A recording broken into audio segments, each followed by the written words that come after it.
Sometimes the people the world throws away are the ones God writes the biggest stories for. This is the story of a man who lost everything and a woman who gave him a reason to breathe again.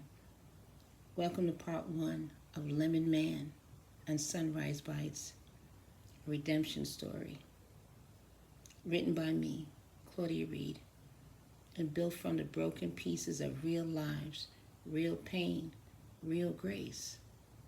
Let this be like more than a book. Let it be a mirror, a refuge, a reckoning. You're not here by accident.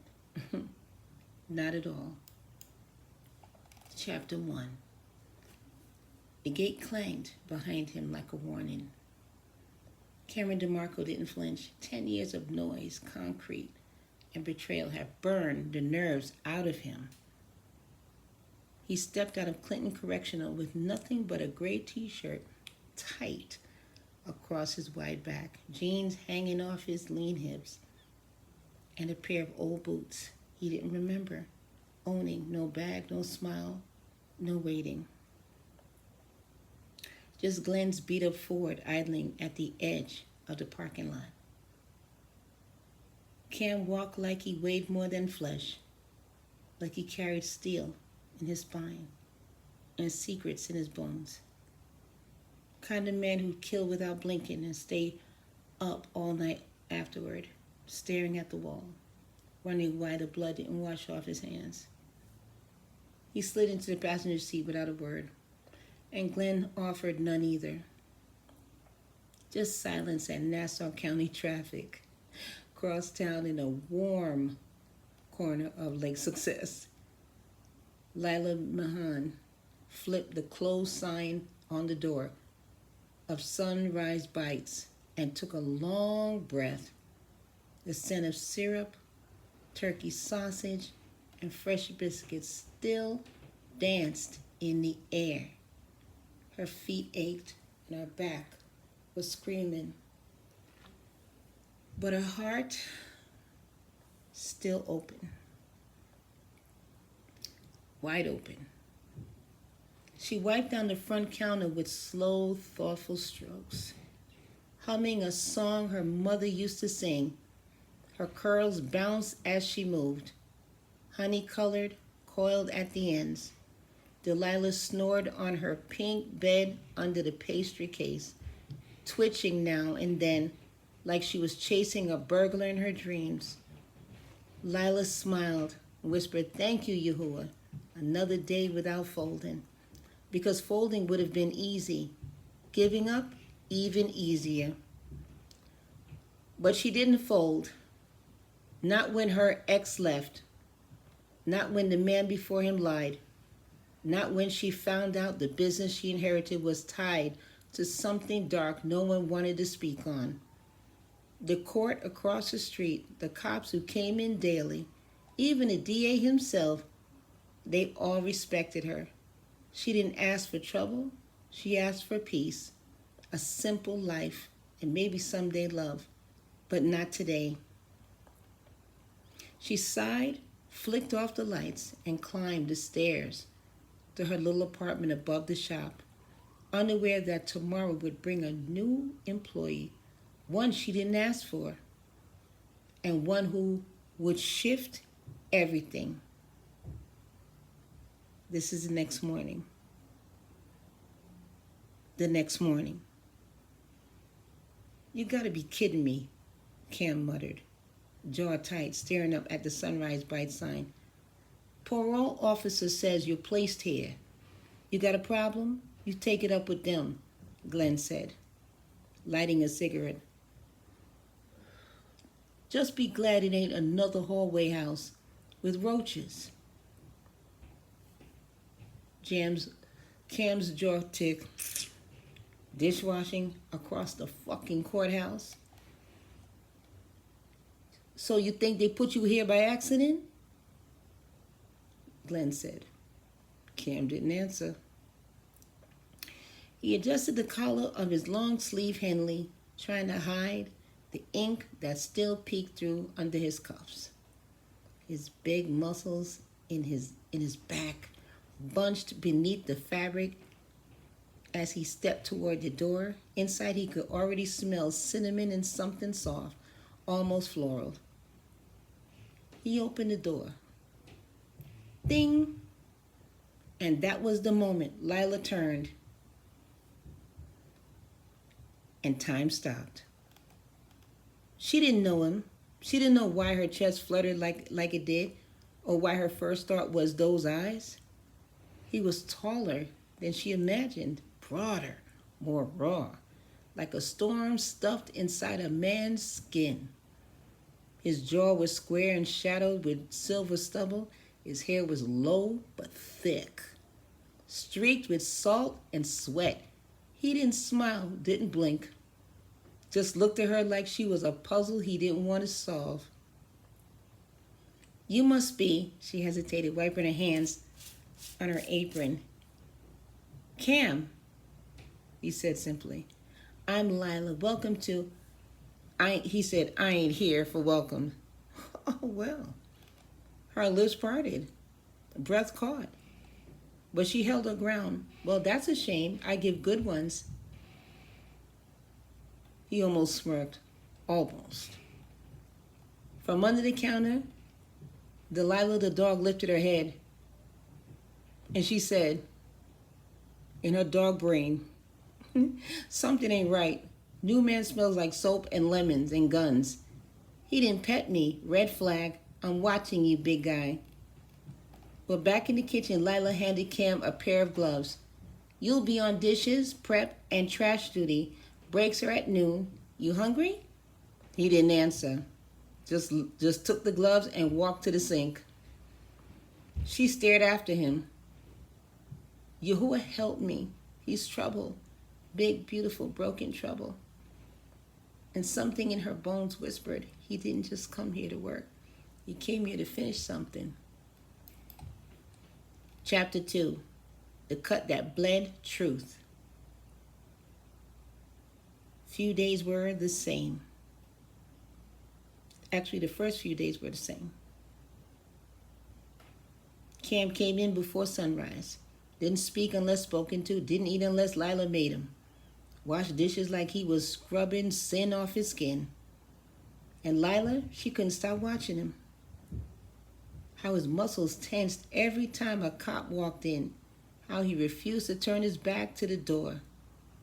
How his jaw flexed when she laughed too long with Officer Palmer or brushed Captain Telane's arm while refilling his coffee. Cam didn't say anything, but oh, he was watching too.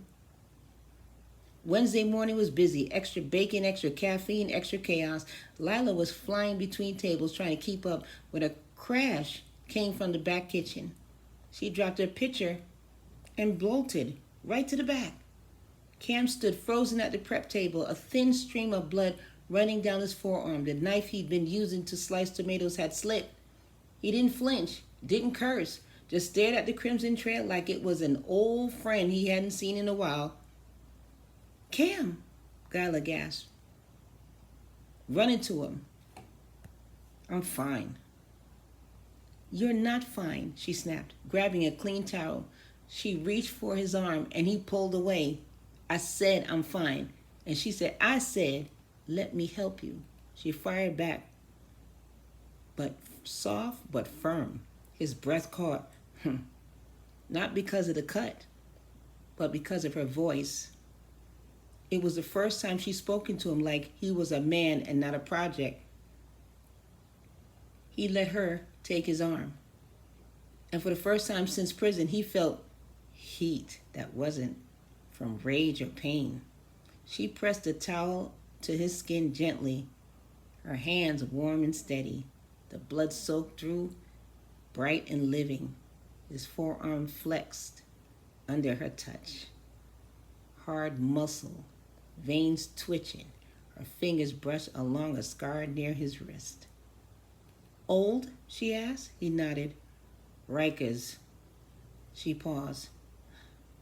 Then quietly, that one healed. So, will this? Cam looked down at her. Close now, too close. She had cinnamon on her neck, cocoa butter on her hands. Her eyes were full of something dangerous. Care, not pity, not fear, care. He wasn't ready for that, but his body betrayed him. His pants tightened, his breathing deepened. He leaned in, just slightly, just enough, and she felt it. The shift, the heat. She looked up, lips parted, her pulse throbbing in her neck, and then she stepped back. "I'll get the first aid kit," she whispered, voice trembling.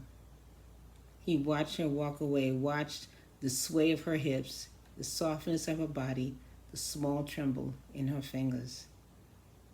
And he felt it again, that terrible, beautiful pull. Now, this is what Cam wrote in his diary. He said, "I forgot what soft hands felt like. She didn't flinch, she didn't judge, just bled with me. She smelled like the part of life I lost. I don't want her, but I do.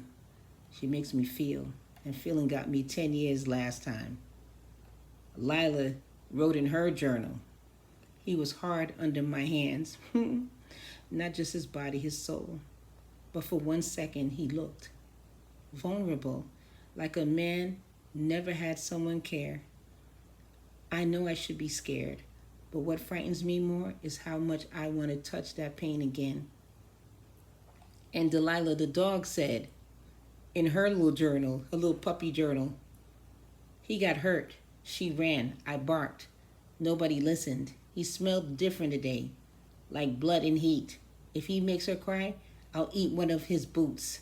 That man is trouble with a capital treat." Later that night, Cam stood alone in the alley behind the shop, shirtless, bandaged, smoking a cigarette with the match still burning in his fingers. He didn't know what scared him more. He didn't know how to stop this feeling, that he might want Lila, or that someone was watching them both. A black car with tinted windows rolled by slow. Cam turned, eyes narrowing. He crushed a cigarette under his heel. "Come on, then," he muttered to the night. "I ain't scared to bleed again." Chapter 3, Rumors and Real Eyes. Next morning, Lila hummed a soft worship melody as she chopped fruit in the kitchen, trying to shake the image of Cam's body from her mind. But it clung to her like steam, the way his muscles flexed, the way he breathed deepened when she touched him. That hard, caged look in his eyes when their skin met. He didn't look at her like a man being held. He looked at her like a man being claimed. And she didn't know what scared her more, how much she liked it, or how much she wanted more. Outside in the shop, the precinct boys rolled in heavy that morning. Officer Palmer, Captain Tulane, 2 young DA interns from across the street, coffee orders, bacon sandwiches, and eyes all over Lila as she worked the counter like she always did, smiling, warm, glowing. Cam was quiet in the back, organizing deliveries, pretending he wasn't listening to every word. But he heard them. "Yo, she single?" Another one said, "She been single. You ain't never noticed how she hugs Tulane?" "Shit, I risk a misconduct for one night. She probably lonely as hell. I bet she liked the rough ones." He stepped out from the kitchen. Now this is Cam stepping out from the kitchen now. Not fast, not loud, just enough for them to feel him. Muscles tight, eyes sharp, that low-cut salt and pepper beard looking criminally fine. He walked to the front counter and stood beside Lila, not saying a word, just grabbing cups and refilling coffee. The room got quiet. The Officer Palmer leaned in to Lila and said real slow, "That's your new guard dog?" Lila laughed, a nervous, sweet little laugh, and touched Palmer's shoulder playfully. "Nah, he just don't like foolishness." Cam's jaw ticked. She didn't notice, or maybe she did. But the way Palmer smiled at her, the way her hand lingered on his shoulder, Cam saw red. That dude was mad as hell. That afternoon, Lila was checking receipts in the back office when the shop bell dinged. Ding! She called out, "Be right with you." Then a voice she hadn't heard in years floated through the air. Smooth, expensive, hateful. "Well, this place hasn't changed at all. Still smells like sugar and desperation." Lila rose, then stood. Joanne Baylor, the mayor's wife, walked in like she owned the ground under her heels. Hi, my name is Claudia Reid, the author of this book. Part 2 will be up soon. You're going to love this shit. Believe me. Believe me. Amazon didn't want to, Didn't want to publish it because it's too hot, gritty. There's something that they didn't know what to do with the story, so I'm telling it for you. You're going to love this shit, trust me. This is free audio. And you're going to get part 2, part 3, part 4, and part 5. I do 15 minutes because I don't want to have y'all sleeping on me. But this book is about to kick up. So thank you so much for watching this, and you have a great day. Goodbye.